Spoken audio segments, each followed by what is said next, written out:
Hello friends, इस video में बताने जा रहा हूँ अगर आप राजस्थान से एक्सपोर्ट इंपोर्ट बिजनेस शुरू करना चाहते हैं तो स्टेप बाय स्टेप कैसे शुरू कर सकते हो, राजस्थान के कौन से प्रोडक्ट्स हैं जिनको एक्सपोर्ट कर सकते हैं, प्लस एक्सपोर्ट हब कहाँ कहाँ है राजस्थान में, मैन्युफैक्चरिंग हब कहाँ कहाँ है राजस्थान की, होलसेल मार्केट कहाँ कहाँ है। स्टेप बाय स्टेप हम समझेंगे राजस्थान से हमें इंपोर्ट एक्सपोर्ट बिजनेस कैसे शुरू करना है।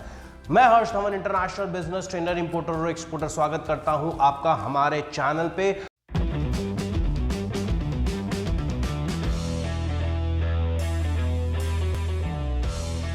और एक इंफॉर्मेशन देना चाहता हूं कि अगर आप इंपोर्ट एक्सपोर्ट बिजनेस प्रैक्टिकली सीखना चाहते हैं तो हमारी ऑफलाइन और ऑनलाइन ट्रेनिंग चलती है, स्टेट वाइज भी चलती है। तो अगर आप ऑफलाइन में कंफर्टेबल है तो ऑफलाइन में आप ये ट्रेनिंग ज्वाइन कर सकते हैं। ऑफलाइन ट्रेनिंग में आपको खाने की फैसिलिटी यानी लंच की फैसिलिटी भी प्रोवाइड की जाती है, यानी आप आइए ऑफलाइन ट्रेनिंग लीजिए, आपको लंच की टेंशन नहीं है, लंच यहीं से प्रोवाइड किया जाएगा। प्लस ऑनलाइन लेना चाहते हैं तो मॉर्निंग और इवनिंग के बैचेस चलते हैं, तो ऑनलाइन भी लाइव ट्रेनिंग चलती है, तो वो भी ले सकते हैं। चलिए आगे बढ़ते हैं राजस्थान की तरफ। सबसे पहले हम जानते हैं कि राजस्थान की एक्सपोर्ट प्रमोशन काउंसिल कौन सी है। अभी एक्सपोर्ट प्रमोशन काउंसिल क्या है? एक्सपोर्ट प्रमोशन काउंसिल सरकार द्वारा बनाई गई ऐसी गवर्नमेंट ऑर्गेनाइजेशन है जो उस स्टेट के एक्सपोर्ट को प्रमोट करती है। यानी अगर आपको बायर का डेटा चाहिए तो बायर भी मिलेगा। सबसे बड़ा एडवांटेज तो यही है कि आप लोग ये सोचते हैं सर बायर कैसे मिलेगा, तो एक्सपोर्ट प्रमोशन काउंसिल आपकी हेल्प करेगी। सप्लायर का डेटा चाहिए, मैन्युफैक्चरर का डेटा चाहिए, होलसेलर का डेटा चाहिए, तो वो भी आपको इजीली मिल जाएगा।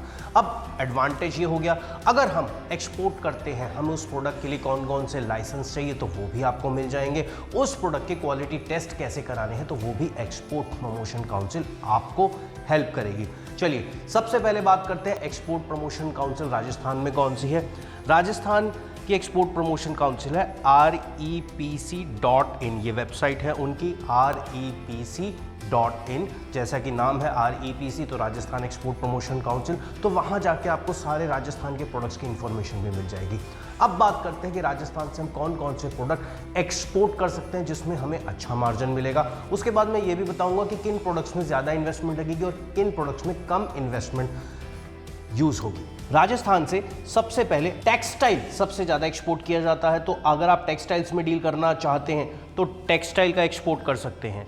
एग्रो और फूड प्रोडक्ट्स की बात करूं तो वो भी राजस्थान से अच्छी खासा एक्सपोर्ट होता है, तो वो भी एक्सपोर्ट कर सकते हैं। जेम एंड ज्वेलरीज की बात करूं तो वो भी राजस्थान की स्पेशलिटी है। राजस्थान की जेम्स ऑन ज्वेलरी में आपको अच्छा मार्जिन मिलेगा और जेम्स ऑन ज्वेलरी में आप कम इन्वेस्टमेंट में भी स्टार्ट कर सकते हैं। अगर मैं इंजीनियरिंग गुड्स की बात करूं तो वो भी राजस्थान से कर सकते हैं। मेटल प्रोडक्ट्स की बात करूं तो वो भी आप राजस्थान से कर सकते हैं। फिरोस या नॉन फिरोस मेटल भी आप राजस्थान से कर सकते हैं। अगर मैं बात करूं मार्बल और ग्रेनाइट्स का, आर्टिक्राफ्ट का आर्टिकल्स हैं जो कि स्टोन और मीका से बनाए जाते हैं, तो माइका से जो आर्टिकल्स तैयार होते हैं वो भी आप एक्सपोर्ट कर सकते हैं। अगर हम स्टोन की बात करें, हम ग्रेनाइट की बात करें, तो सारी दुनिया जानती है और आपको भी नॉलेज होगी कि राजस्थान स्टोन और मार्बल के मामले में बहुत फेमस है। मकराने का मार्बल वहाँ बहुत फेमस है और उसको GI टैग भी मिला हुआ है। तो एडवांटेज आपको ये रहेगा कि आप राजस्थान से ग्रेनाइट और मार्बल का भी एक्सपोर्ट कर सकते हैं। लेकिन एक चीज़, ग्रेनाइट और मार्बल का अगर सिलेक्शन करने जा रहे हैं तो अप्रॉक्स 10 से 20 लाख रुपए आपकी जेब में होने चाहिए, तब इस ट्रेड में एंटर करिए, क्योंकि इसमें अगर आपको मिनिमम ऑर्डर लगता है तो 10 से 20 लाख की एवरेज आपको चाहिए ही चाहिए।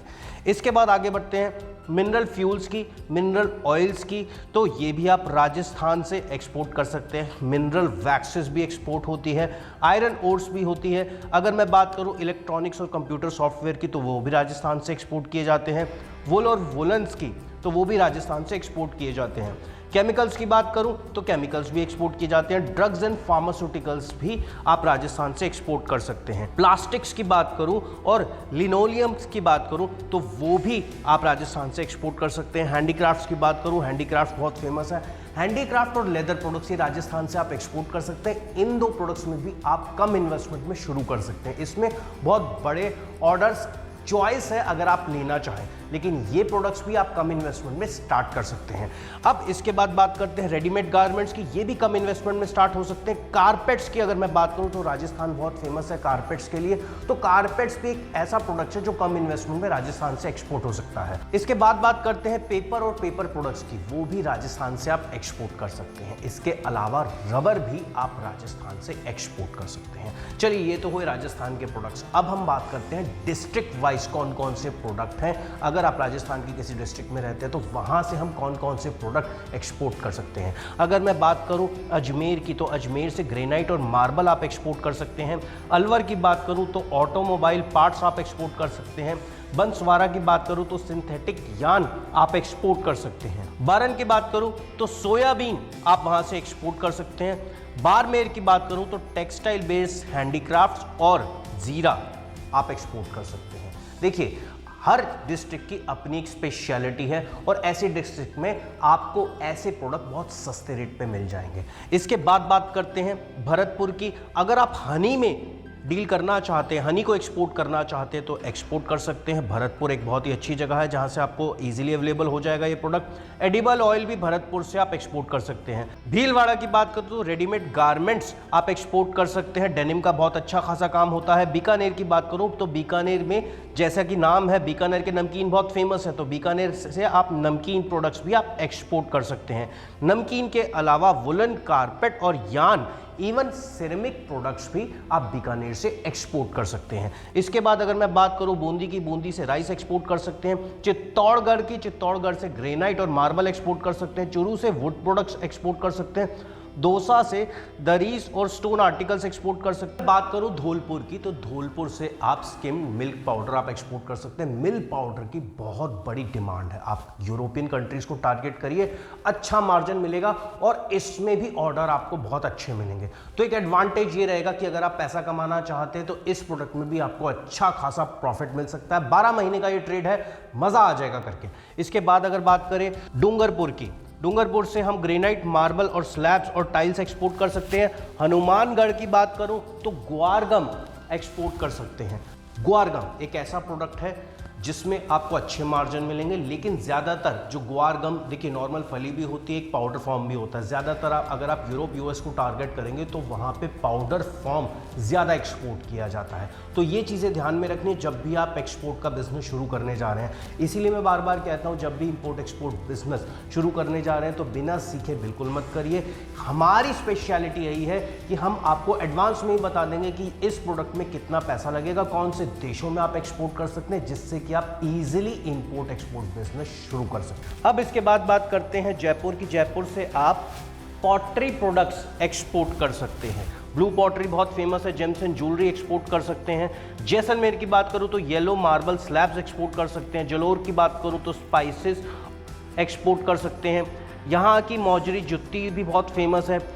झलावर की बात करूं तो ऑरेंजेस और स्टैंड स्टोन आप एक्सपोर्ट कर सकते हैं। झुंझुनू की बात करूं तो वुडन फर्नीचर एक्सपोर्ट होता है। जोधपुर की बात करूं तो फर्नीचर और हैंडीक्राफ्ट प्रोडक्ट्स एक्सपोर्ट होते हैं। करौली की बात करूं तो सैंडस्टोन और आर्टिकल्स एक्सपोर्ट होते हैं। कोटा से एम्ब्रॉयडरी फैब्रिक एक्सपोर्ट किया जाता है। नागौर की से बात करूं तो ग्रेनाइट और मार्बल एक्सपोर्ट किया जाता है।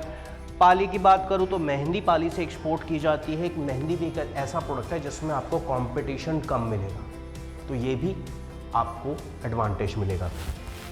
इसके बाद अगर हम बात करें सवाई माधोपुर की, तो सवाई माधोपुर में टूरिज्म इंडस्ट्री, तो सर्विस सेक्टर बहुत अच्छा चलता है। यानी अगर आप सर्विसेज में डील करते हैं तो यहाँ से आप सर्विस एक्सपोर्ट कर सकते हैं। अगर मैं बात करूँ प्रतापगढ़ की, प्रतापगढ़ से थेवा आर्ट आप एक्सपोर्ट कर सकते हैं। अगर मैं बात करूँ राज समानंद की, तो वहाँ से टेरिकोटा आप एक्सपोर्ट कर सकते हैं। अगर मैं बात करूँ सीकर की, तो वहाँ से एंटीक फर्नीचर एक्सपोर्ट कर सकते हैं। उसके बाद सिरोही मार्बल और मार्बल आर्टिकल्स आप एक्सपोर्ट कर सकते हैं। श्री गंगानगर की बात करूँ तो वहाँ से आप गम पाउडर एक्सपोर्ट कर सकते हैं। टोंक की बात करूँ तो सैंडस्टोन एक्सपोर्ट कर सकते हैं। उदयपुर की बात करूँ तो ग्रेनाइट और मार्बल आप एक्सपोर्ट कर सकते हैं।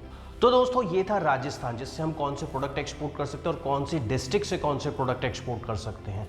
सीरीज के साथ बने रहिए, ये पार्ट 1 है। आगे हम पार्ट 2 में आपको राजस्थान के मैन्युफैक्चरिंग हब, होलसेल मार्केट्स के बारे में भी बताएंगे। तो बने रहिए हमारे साथ, और वीडियो अगर अच्छा लगा तो लाइक जरूर करिए, वीडियो को ज्यादा से ज्यादा शेयर करिए, ताकि राजस्थान में जितने लोग रहते हैं उनके पास ये नॉलेज पहुंचे। राजस्थान के अलावा भी इंडिया को पता लगना चाहिए कि राजस्थान से हम क्या क्या एक्सपोर्ट कर सकते हैं। एक्सपोर्ट एक बहुत ही प्रॉफिटेबल बिजनेस है। कम इन्वेस्टमेंट में चाहे तो कम इन्वेस्टमेंट में स्टार्ट कर सकते हैं, ज्यादा इन्वेस्टमेंट में चाहे तो ज्यादा इन्वेस्टमेंट से स्टार्ट कर सकते हैं।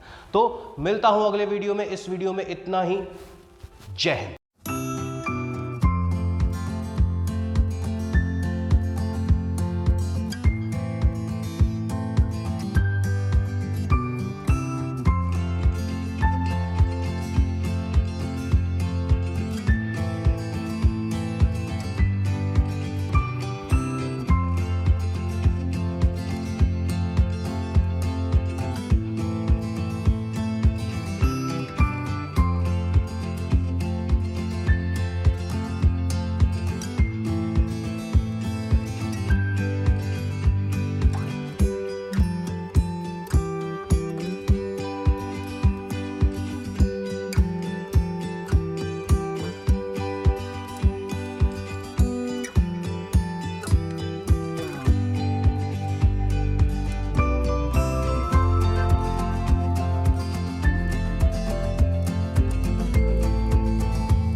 We'll be right back.